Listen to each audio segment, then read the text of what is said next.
Morning everyone, Ian from DIY Home and Gardening. I started doing the job and then realised I hadn't done an update on it, so let me turn the camera around and show you. Pumpkin, Big Max. Well, I had to sacrifice one at some point, so that's laying over there on the floor.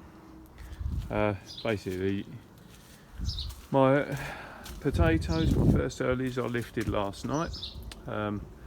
Whilst just before the England match was on, so they occupied that space. So I thought actually I'll use that space to put the pumpkins in. So that's what I've started doing this morning. Got the second one to finish planting in there, so you can see they're quite big already at this stage.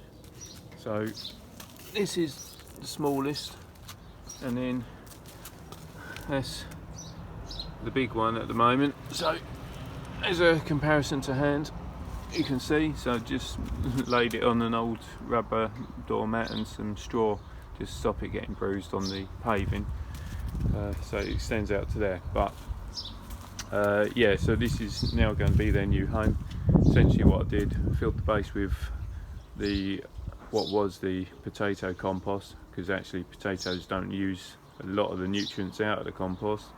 And then I did a base dressing of pelleted chicken manure. Now I'm filling around the sides and across a bit more of the top, just to cover a bit more stem with the compost.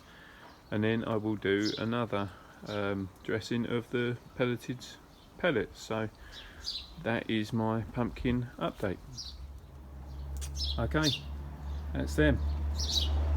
Re-fed, re-watered, looking quite happy. So onwards and upwards. Let's see how big we can get the pumpkins now. So super fast update for you. Hope you enjoyed it. See progression. Any questions, send them over to me and I'll do my best to answer them for you. But in the meantime, enjoy your gardening even, and see you all soon. Bye for now.